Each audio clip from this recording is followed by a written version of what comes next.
काली नजर। माँ, माँ। अरे क्या माँ माँ कर रहा है? बकरी का बच्चा है क्या?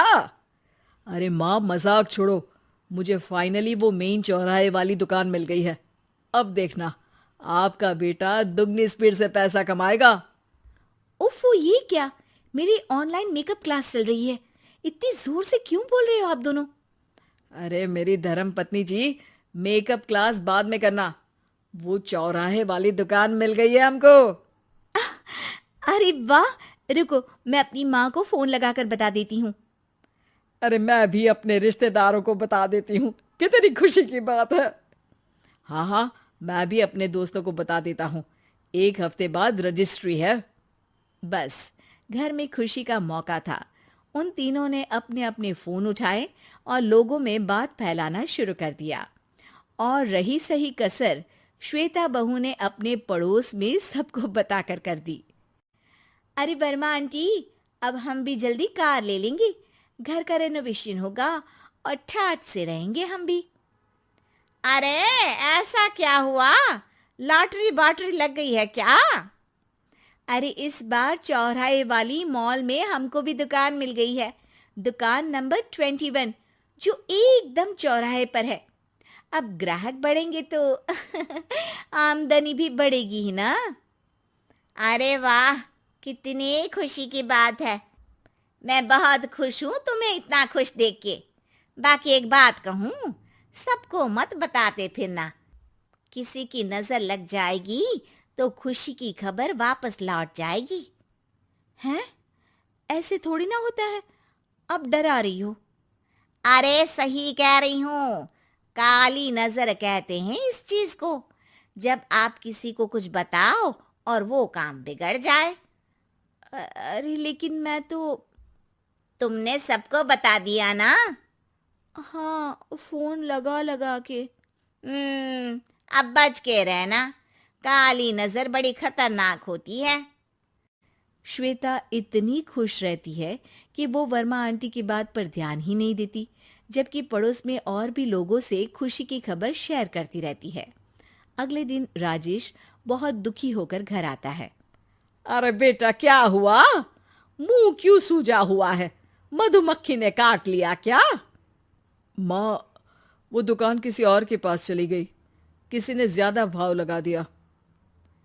अरे पर बात तो आपसे हुई थी ना उस दुकान वाले की। हाँ, आज मैं टोकन अमाउंट देने गया था, तब मुझे पता चला। कोई आकर सुबह मुझसे पहले ही ज्यादा अमाउंट दे गया। हम्म, काली नजर। क्या? क्या कहा? वर्मा आंटी ने समझाया था कि किसी को बताना मत, वरना काली नजर लग जाएगी। अच्छा, तुम्हें उनकी बात मान लेनी चाहिए थी। उनकी बात मान लेती, लेकिन उसके पहले ही सबको बता चुके थे ना हम तीनों। अरे अगली बार से ध्यान रखेंगे। कोई भी नई चीज होगी तो किसी को नहीं बताएंगे। तीनों कुछ दिन ऐसे ही रहते हैं, पर एक दिन श्वेता को एक मेल आता है। राजेश, मेरा ऑनलाइन मेकअप कोर्स कंप्लीट हो गया। अब मैं खुद का पार्लर खोल सकती हूँ। अरे वाह, अपने मोहल्ले में ही खोलते हैं। ये जो घर के सामने दुकान है ना, वहीं। हाँ, यहाँ सस्ती भी मिल जाएगी। अगले दिन श्वेता वर्मा आंटी के पास जाती है, मिठाई का डब्बा लेकर। अरे आओ आओ, कैसे आना हुआ? जोर से नहीं बोलूंगी। वो सामने वाली दुकान है ना, वहां मैं अपनी पार्लर की दुकान खोलने वाली हूँ। उसकी मिठाई है। अरे वाह, बहुत बधाई हो तुमको। हाँ, मैं कमाने लगूंगी तो राजेश पर पूरे घर का बोझ नहीं रहेगा ना आंटी जी। ये तो है। पर ये बता कि तूने ये बात किसी और को तो नहीं बताई ना? अरे नहीं नहीं, पिछली बार गलती कर दी थी। काली नजर लगी किसी की और राजेश के हाथ से वो दुकान चली गई थी। सबको मत बताना। चलो मैं चलती हूँ, कल दुकान की बात करने भी तो जाना है। अगले दिन श्वेता दुकान के लिए मालिक से बात करने जाती है। अरे लेकिन दुकान तो हम कल रात को ही किसी को दे चुके हैं। कल ही? हाँ, कल ही। 2 दिन बाद कोई यहाँ पार्लर भी खोल लेगा। अब कहीं और दुकान देख लीजिए। अरे पर हमको भी तो पार्लर ही खोलना था। हाँ भाई, ये एक ही दुकान है, आधी आधी तो नहीं दे सकता ना मैं। राजेश और श्वेता घर पर हताश होकर आ जाते हैं। इस बार तो किसी को बताया भी नहीं था, अब किसकी काली नजर लग सकती है। सुनो, तुमने माँ को बताया था क्या? अरे कैसी बात कर रही हो, माँ की नजर थोड़ी ना लगेगी। पक्का तुमने किसी को नहीं बताया था ना? सिर्फ वर्मा आंटी को बताया था, उन्होंने ही मुझे किसी को नहीं बताने को कहा। अरे यार, तुम भी सही हो, मेरी माँ को नहीं बताने को कह रही हो, पर वर्मा आंटी को बताना तुम्हें जरूरी लगा। अरे वर्मा आंटी ने ही तो काली नजर के बारे में बताया था ना, वो हमेशा हमारा भला ही तो चाहती हैं। मेरी माँ भी हमारा भला ही चाहती है। अरे पर चिल्ला क्यों रहे हो? बात नहीं कर सकते क्या आराम से? नहीं आता वो आराम से बात करना, और करना भी नहीं चाहता हूं मैं। दुकान जाने का दुख गुस्से में बदल गया था और राजेश और श्वेता में बात बंद हो गई थी।